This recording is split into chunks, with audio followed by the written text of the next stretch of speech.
Talk, shop, pop, movies. Well, hey there, this is Derek, the Convicted Cinephile, and if you're a convicted cinephile yourself, please like, share, and subscribe to the channel down below. On my channel, I like to talk, shop, and pop open, that is, movies and physical media. And today, the AFI winners are supposed to come out. They haven't yet. I hope they do by the time I'm done with this video, so I can add to it. But I was going to make a video comparing the NBR and AFI winners slash nominees this year, because there is often a good amount of crossover between the two, and I like to compare that to the eventual Oscar nominees and see the ratio. So I thought I'd look back at the past several years, all the way till the preferential ballot started, when we began to have 10 or 9 or 8, depending on the year, Best Picture nominees. So I researched what won in each thing, and then while trying to look up what won the AFI, I noticed that Awards Daily already had a much better graphic than I was planning to use. So I'm going to be a jerk and steal theirs, but it's a lot easier to read. So we're going to go back in time, per se, and look at the AFI and NBR nominees slash Oscar nominees that crossed over of the past several years, and then compare that to this year's to guesstimate how many will get in and which ones they may be. All right, so I'm going to bring up the graphic on my screen so I'll be looking down awkwardly, just so you know. So pay attention to that and not my face looking awkwardly downward. So in 2023, the AFI nominees were Oppenheimer, Barbie, Holdovers, Past Lives, Killers of the Flower Moon, Maestro, Poor Things, American Fiction, May December, and Spider-Man Across the Spider-Verse, while NBR had Oppenheimer, Barbie, Holdovers, Past Lives, Killers of the Flower Moon, Maestro, Poor Things, Boy and the Heron, Iron Claw, and Ferrari. So if you look at this graphic, I'm not going to read off every single one of them probably. The NBR winner was Killers of the Flower Moon. That's why it's highlighted red there. And the Oscar winner, highlighted in yellow on each of these, was Oppenheimer, obviously. So as you can see, Boy and the Heron replaced American Fiction there. So we had 1, 2, 3, 4, 5, 6, 7 matches, which is what I think I usually say, is that there's about 7 that crossover. That seems to be the average. And that's, I believe, what I said in my last video. And it feels like there might be fewer than 7 this year. That's just a hunch. I think it might go like 5 for 10 as far as crossover goes, because I can't imagine half of the things that were nominated at NBR this year getting nominated for Best Picture at the Oscars. But it's a weird year already. I think we say that every year, but this year it feels especially strange. That might just be because of my lack of having seen many of these movies so far. But from what I've seen and what I've heard of things I haven't seen, there seems to only be like 2 safe bets so far, and one of them is Wicked, and I haven't even watched it. Anywho, let's move on to 2022. Here we had 1, 2, 3, 4, 5, 6 crossover films. Avatar 2, for some reason. Everything Everywhere All at Once, which won, obviously. Banshees of Inisherin, The Fablemans, Top Gun Maverick, and Women Talking managed to make it in all 3 of them. So there we have a 6 to 10 ratio as opposed to 7.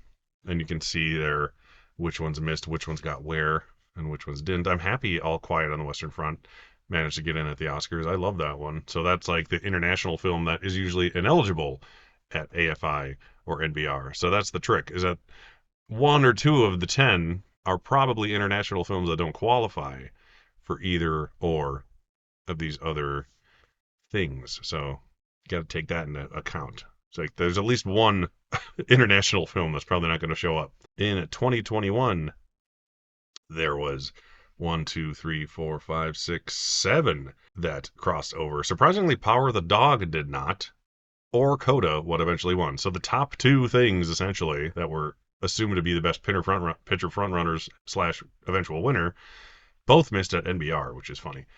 While Tragedy Macbeth made it on both lists, yet still missed at the Oscars. So that's why it's highlighted pink there. And then Drive My Car, there's your international pick that's ineligible. Tick Tick Boom, I actually love. I wish that would have made it into Best Picture. I like it more than at least half of the things that ended up getting in, if not more. So what made it in there was Belfast, Don't Look Up, King Richard, Dune, Licorice Pizza, West Side Story, and Nightmare Alley, of all things, which barely squeaked into Best Picture. But when you look at these two compared to that, it makes sense why it got it, honestly. In 2020, we have This is a weird one. We only have one, two, three, four, five crossovers that are in both. Oh no, not even five. That made it. I'm sorry, four. I can read. I swear to God. Four that were in all three. Minari, Nomadland, The Eventual Winner, Judas and the Black Messiah, which is awesome, and Sound of Metal made it in all three. That was one that like people didn't really expect to be in Best Picture for some reason. Yet the signs were there that it was an easy pick. I love Sound of Metal. I thought it was great, but I would probably say it is my favorite of these four. Promising Young Women only missed at AFI, while Mank missed at NBR. The Father ended up getting in at the Oscars in Best Picture. That was a weird year. There was how many nominees? One, two, three, four, five, six, seven. There was only seven nominees that year, but only like 12 movies even came out. As you can see, there's a few here that hit both and missed at the Oscars. One Night in Miami, Ma Rainey's Black Bottom, To Five Bloods, and Soul. Oddly enough, and also sadly enough, very black forward films, all missing. Judas and the Black Messiah was like the one that broke through, and it's kind of weird because that was like the last one of all of them to come out. But honestly, compared to these, it's my favorite. So I'm glad that's the one that made it through. If I had to pick, but One Night in Miami, Ma Rainey are both very good. The Five Bloods, I'm not a huge Spike Lee fan, or yeah, I almost want to say Spike Jones, Spike Lee fan, but it has its merits. And Soul at least eventually won Best Animated Film, so it got something. And then News of the World is in there somewhere. But yeah, it's a weird year. And The Father is honestly one of the best ones out of all these Oscar nominees for Best Picture. So I'm glad that squeaked in, even though it wasn't included on these. And it might have been ineligible because it's probably a UK production, therefore it's not eligible for the American film production. Next, 2019. One of the best years ever, honestly. So this one's weird because Parasite got a special award at AFI, and then it was in NBR as a foreign language one, and then it eventually won Best Picture. So even AFI gave it something, even though it was technically ineligible, showing how strong Parasite truly was.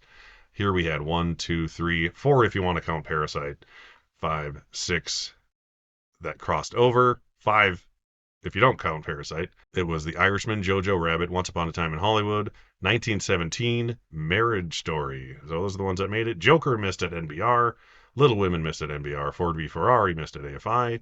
Knives Out and Richard Jewell hit both, but both missed the Best Picture lineup, which is kind of weird. The NBR list that year was good. Uncut Gems was on there.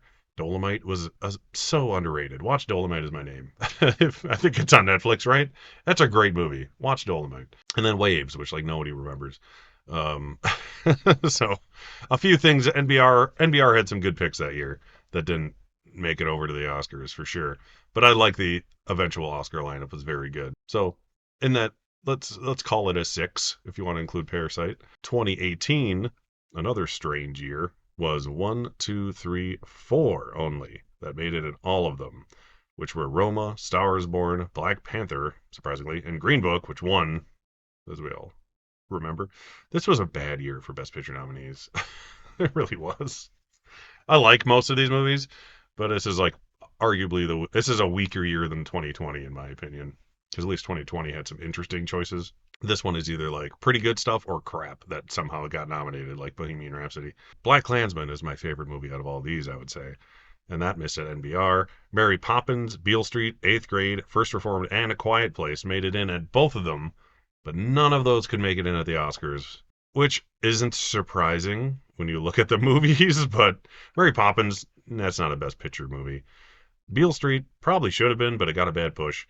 Eighth Grade should have at least been a screenplay thing and couldn't even do that. First Reformed was only a screenplay thing, if I remember right. And A Quiet Place was just like a surprising hit movie that made it in at these places and probably had no way of getting into Best Picture at the Oscars, but it could have made it in for more than it did. And then we had Buster Scruggs and Can You Ever Forgive Me, which are both very good. And I love the Coen brothers, so I'm a fan of Buster Scruggs getting in somewhere. So yeah, it's kind of these weird years where there's not 10 Best Picture nominees. The crossover is even weirder. All right, 2017, we had one, two, three, four, five, only five. And Shape of Water, the eventual winner, and probably the runner-up, which was Three Billboards, I would guess, or at least two or three, also wasn't at NBR. But they were both Fox Searchlight, so maybe there's a Fox Searchlight bias from the NBR there. So the ones that did crossover were Get Out, Lady Bird, Call Me by Your Name, Dunkirk, and The Post, which I still have to sit through. Honestly, couldn't even the first time I tried. And then Phantom Thread made it in at the Oscars. Three Billboards, Shape of Water, and The Darkest Hour. So Florida Project, sadly, was the one that made it into both and missed. So that's honestly an interesting stat too, to see how many do that. Usually it's only one or two, but as we could see pretty soon, there's a few of them. 2016, we had one, two, three, four, five, six that made it in, which were Arrival, Hacksaw Ridge, Hell or High Water, which is my favorite movie of the year, Manchester by the Sea, Moonlight, and La La Land. Obviously, La La Land did not win Best Picture. It didn't win on any of these. Oddly enough, Manchester by the Sea won at NBR, which I prefer that to La La Land as far as movies go. They're very different movies, clearly. One's a hoot and a half, and one is a musical that promotes white people saving jazz. Hidden Figures, which was kind of like a last minute little happy surprise movie, missed at AFI, but snuck in there. Sully and Silence were the two that missed, or made both and missed at Best Picture. Silence only got uh, cinematography. Sully didn't get squat, if I remember right, at the Oscars. Maybe it got nominated for sound or something, and I just forgot. And then the Coen Brothers Hail Caesar, again at NBR. Apparently NBR likes the Coen Brothers as much as I do. Zootopia is on AFI, which is cool. And then Lion was like the random Best Picture at the Oscars nominee here, but that, I assume, wasn't eligible for at least one of these two, at least AFI. 2015 we go back to, we have, which is an amazing year, I think, for Best Picture nominees. Even though there's only 8 of them, I think all 8 of them are pretty damn good. 1, 2, 3, 4, 5 of them crossover. So 5 out of 8 ain't bad. Big Short missed at NBR, and that's it.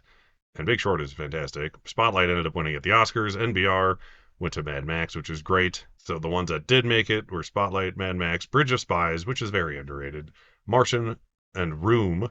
Then we had The Big Short, The Revenant, which didn't make it at either of the other two, probably because they weren't qualified or it just came out so late that it couldn't be considered really. Straight Outta Compton, sadly, and Inside Out both got in at both and missed at Best Picture at the Oscars. Inside Out at least won animated feature and was nominated for screenplay. Straight Outta Compton was only nominated for screenplay. Brooklyn also missed both, but is a very good movie if you haven't seen Brooklyn. I actually like that one quite a bit. The next year, 2014, we had 1, 2, 3, 4 that crossed over because they screwed up the Best Picture slate this year pretty bad, in my opinion. They had Boyhood, Birdman, which was the winner, Imitation Game, and American Sniper, of all things, made it on all 3. NBR loves Clint Eastwood, though, I think. Selma missed NBR. Whiplash, which was one of the better Oscar nominees. Grand Budapest Hotel probably wasn't eligible because it's a very, like, Wes Anderson made it, but it seems like a British production, if I had to assume. I don't know. I'm an idiot. Theory of Everything. People don't love that movie. I actually like that movie quite a bit.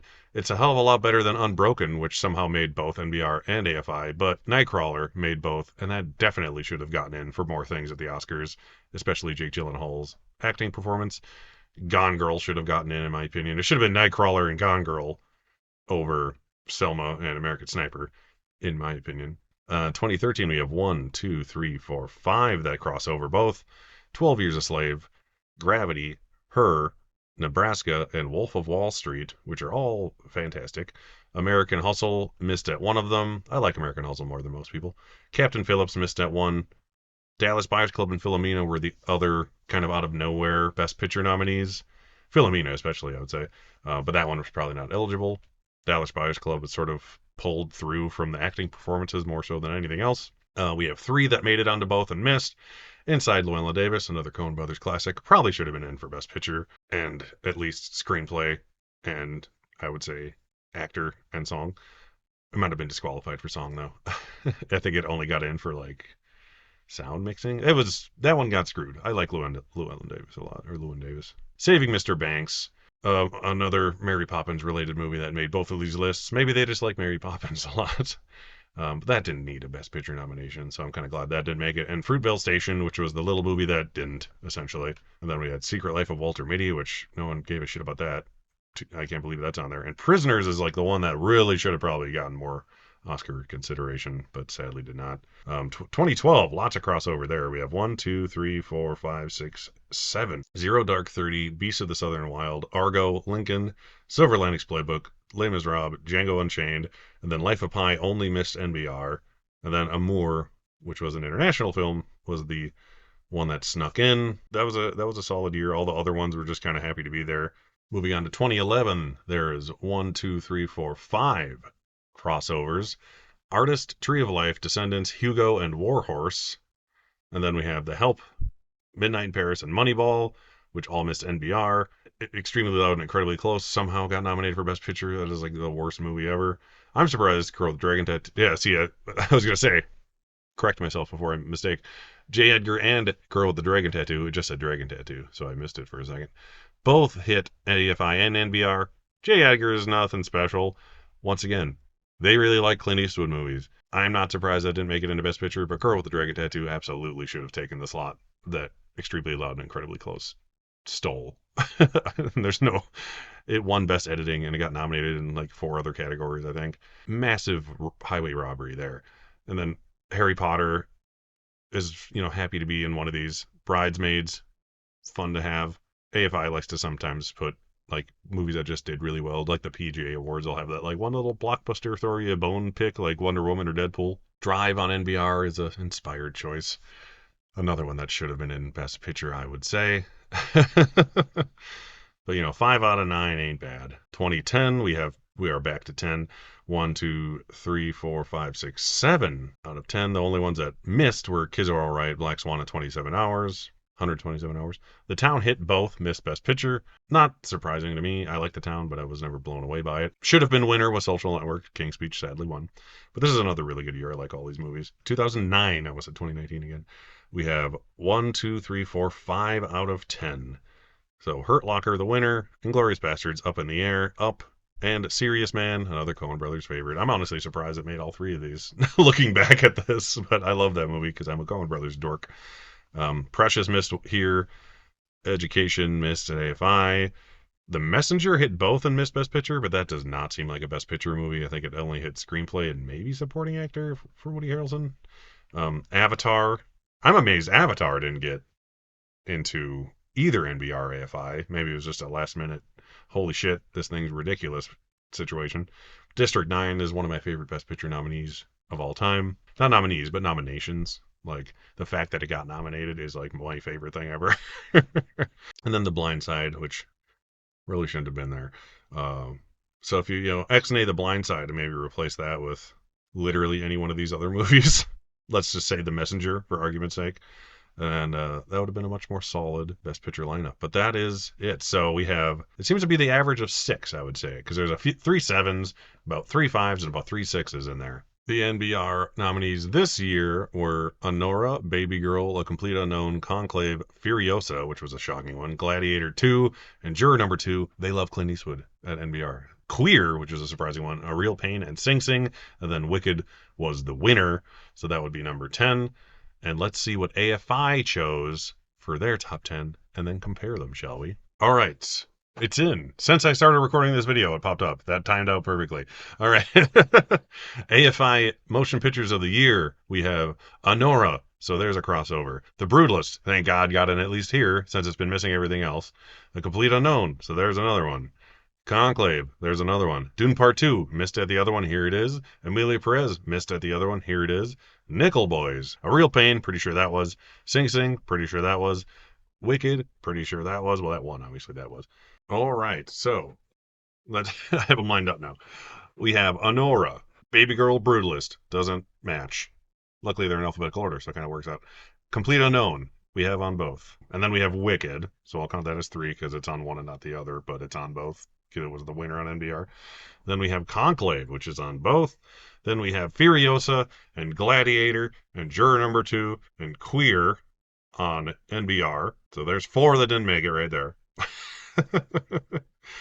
And then we have Dune Part 2, Emilia Perez, Nickel Boys, and then The Brutalist. So there's the 4 that don't match. So we went 6 for 6, if I'm not mistaken. Honora, Complete Unknown, Conclave, Real Pain, Wicked, and Sing Sing. So there are your probable Best Picture nominee crossovers from these. And 6 is, like we just established in essentially real time as I was doing this, the average. We had a few that was 7, a few that was 5, like one that was 4 in a weird year, like 2020, I think. And then now we have 6. That seems pretty legit. So it doesn't mean that only those 6 will get nominated for Best Picture. 10 of these movies could in different variations. I doubt it's going to be that way. Amelia Perez and the Broodless were lucky to show up on AFI. They needed something. They've been having a pretty crappy few days, I'd say, especially Amelia Perez showing up at like nothing. Nickel Boys is good for that. It's been getting Best Director prizes and nominations at Indie Spirits, and it won at New York. So it's nice to see that. I'm excited for that one. This seems like a pretty typical crossover. So it's just kind of fun. So I should do another video at the end of the season to see how right it is. The ratio, the AFI NBR ratio. See if it went 6 for 6 with these 6 movies, just to be fun when the Oscar nominations come out. That'll be a fun one to do. And then to also compare what made it that's on neither of these lists, because there always seems to be one of those, and which ones may have made both of these lists that got the shaft at the last second. So I could see all 6 of these going 6 for 6 very easily from everything so far. So it's a weird year. Like I said, we say that every year, but now I need to edit this and add graphics so you know what I'm talking about. Because right now I'm just talking to a screen because that's how videos work most of the time. But fun one to do. Glad it timed out so well. Like I was literally doing this in real time. I'll probably cut out some fat. Once again, my name is Derek, the Convicted Cinephile. Please like, share, and subscribe to the channel down below. Thank you for watching, and I'll see you at the Golden Globe announcements on Monday, if not before then. Thank you for watching, and I'll see you next time. Talk, shop, pop, movies.